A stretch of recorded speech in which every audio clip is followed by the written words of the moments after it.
Agora a gente divulga mais uma pesquisa eleitoral sobre a situação para a corrida à presidência da República. O Instituto Paraná Pesquisas perguntou: se as eleições fossem hoje, em quem você votaria? Na pesquisa espontânea, onde não são oferecidas opções de respostas, 36,4% disseram que não sabem ou não responderam. 26,8% disseram que votariam em Lula.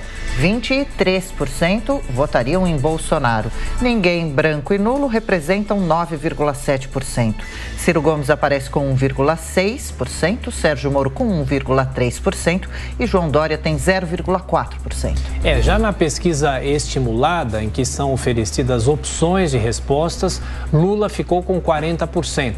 Jair Bolsonaro aparece com 32,7%, Sérgio Moro tem 7,1%, nenhum, branco e nulo somam 6,9% das intenções de votos. Ciro Gomes tem 5,4%.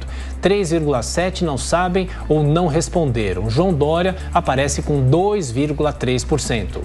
A Paraná Pesquisa, o Instituto Paraná Pesquisas, ouviu 2.020 pessoas nos 26 estados e Distrito Federal de 31 de março a 5 de abril. Essa margem de erro da pesquisa é de 2,2% para mais ou para menos, o nível de confiança é de 95%.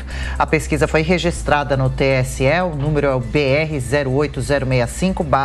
08065/2022, girando os nossos comentaristas. Cristina Grêmio, Bolsonaro cada vez mais próximo aos números também de Lula e impressionante o número de não sabem ainda, né? 36,4% disseram que não sabem ou não responderam, pelo menos na pesquisa que não oferece um nome como opção para o voto. O não sabem, não responderam, até não me impressiona tanto quanto os que já sabem que não querem votar em ninguém, ou esses poucos que já aderiram à terceira via, o que prova que os candidatos de terceira via, que são Sérgio Moro e Dória, pelos nomes que apareceram aí na pesquisa estimulada, estão muito fracos, não convenceram, e muito provavelmente em função das trapalhadas mesmo, dos tropeços das últimas semanas. Em relação aos números aqui, veja que na espontânea dá praticamente empate técnico entre os dois polos aí, que são Lula e Bolsonaro. Considerando que um tem 26%, o outro 23%, né? Lula 26%, Bolsonaro 23%, e a margem de erro é de 2,2%, dá quase empate técnico aqui. A estimulada já tem uma diferença maior aqui, Lula 40%, Bolsonaro 32%, mas obviamente que nós estamos em pré-candidatura em que a própria legislação eleitoral ainda impede que os candidatos assumam que estão em campanha. A gente sabe que estão, mas não podem assumir que estão em campanha. Então, veja, para grande parte do eleitorado, gente que está cuidando da sua vida, tentando conseguir emprego, tentando pagar a conta, preocupado com o preço alto dos combustíveis, com o preço alto dos alimentos, com todas essas consequências aí de 2 anos de pandemia, de economia fechada, agora com uma guerra mundial que está afetando as economias do mundo inteiro, o cidadão comum não se ligou ainda nas eleições. E aí ele lembra dos nomes mais conhecidos. Obviamente que o de Lula ainda remete muito ao eleitor que está afastado das notícias, aí do dias das notícias, e vendo ele na rua, o eleitor cai na conversa da esquerda de que Lula foi inocentado, o que é uma mentira, uma grande fake news, apesar de não ter ido para o inquérito das fake news, né? O Lula não foi inocentado, ele foi descondenado por manobras do judiciário. As provas todas existem contra ele, ele foi condenado em 3 instâncias porque havia excesso de provas. Isso vai ser mostrado na campanha e com certeza não só pelo presidente Bolsonaro tentando se reeleger, mas também por todos os outros candidatos tentando tirar eleitor distraído aí que se declara eleitor do Lula. Diogo Schelp, a tal da fotografia do momento mostra o quê? E é claro, ainda tem muito tempo e os números voltam a se embaralhar a partir do momento em que a campanha vai para a rua, não é?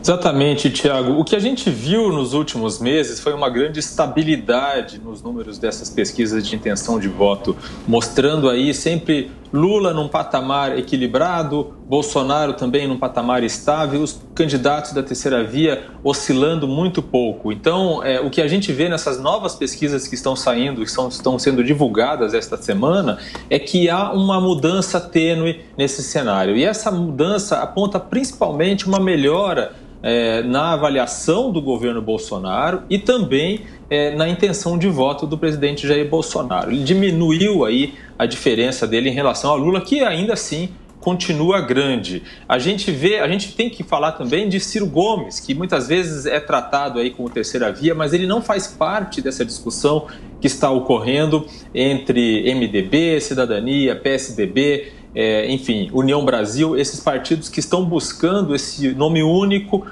para tentar romper essa polarização. Evidentemente, esse nome único até agora não inclui aí uma discussão com Ciro Gomes, que tenta se apresentar como algo diferente de uma terceira via.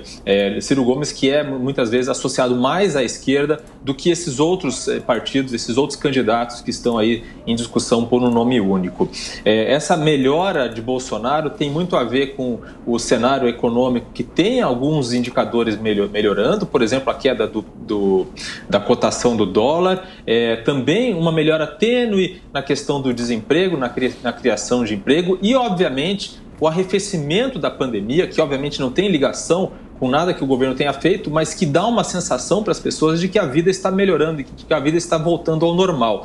Então, tudo isso favorece, de fato, um cenário em que a gente tenha Lula e Bolsonaro no segundo turno.